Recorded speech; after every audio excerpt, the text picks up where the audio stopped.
කරේ කියලා තියෙනවා කතා කරනානේ. කතා කරන කාන්ජි එහෙම තියෙනවා. ඉංග්‍රීසි නුග ගහන්න ඕකේ. තියෙනනේ සුකියා කියලා. රසය දෙක කෑම 10යි අවුලන්නේ. ලංකාවේ කෑම තියෙනවා. කියන්නේ ඕකේ වැඩ කරලා කෙල්ලගේ නම. ලංකාවේ ගෑම කන්න පුළුවන් කඩයක් මේ තියෙනවා. යනවත් දැන් ඒක මොකද කියන්නේ? මොකද්ද නම? ඒක නම කරමින්. කරපිංචා. ඒ කරපිංචාද ගන්න තියෙනද? නෑ නෑ කෑම කඩේක නම කරමින්. සම්බෝල තියෙනවා. සම්බෝල. ජපානේ ලස්සනයි නේ. ලස්සනයි මේ පැත්තේ තියෙන මේ ගන්න මේ කෝබි බේන්ස් එක.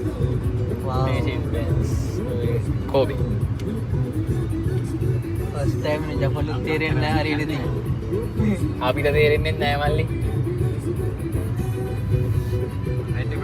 ආව් ජපානේ ලස්සනයි නේ. මේ අවුඩි එක මේ හැපෙත් තියෙන්නේ.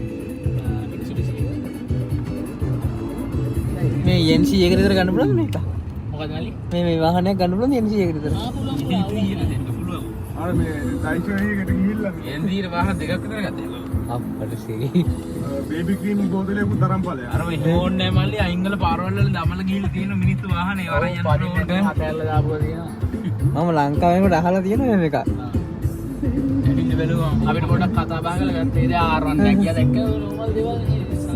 ඔය ඩොන්කි කියලා කඩයක් තියෙන මේක බේබි ක්‍රීම් ලාවෙට තියෙනවා. එහෙමද? ඒක කරාම පයින් බලන් අතර කඩේ. වාව්. මේ ගණන් කොහොමද මේකේ දොන්කේ ලොකුයිනේ කඩේ. මේක තමයි ඩොන්කි කියන්නේ. ඕකේ මේ අන්න අර එකක් තියෙනවා. අපි ගෙදර තිබ්බල් බස් එකක්. උඹලා ගෙදර? ඒ ස්කූල් බස් එකක්ද? අපි මාප්පක් බලලා තිබුණේ. බේස් දැක්කද? ඒ ජපාන් ස්කූල් බස් එකක්ද? ස්කූල් බස් එක. අම්මට සී. ඔහි ගත්තට පැද්ද හිතවත්තල මම තියාගෙන. අර මොකද මලක් ඇදලා තියෙන්නේ? කෝ? ඕක ඒක මල් මල් කඩේ. ඒක මල් කඩේ. මල් කඩේ. ලයිෆ් එක බෝල් ආතල් මල් කියලා කරා. මේ අරක්කු මේ කියන අරක්කු මෙහෙම බෙදන්නේ ඔය මේ ආහ්. බෙදන්නේ මේ වගේ තමයි. හම්බෝ. ස්කාගාරයක්. මේක ලොකු ඉස්කාගාරයක්ද? ඔව්. අම්මෝ. දාලා හඳන්නේ ඇතුළට දාලා මැරෙන්න දාලා.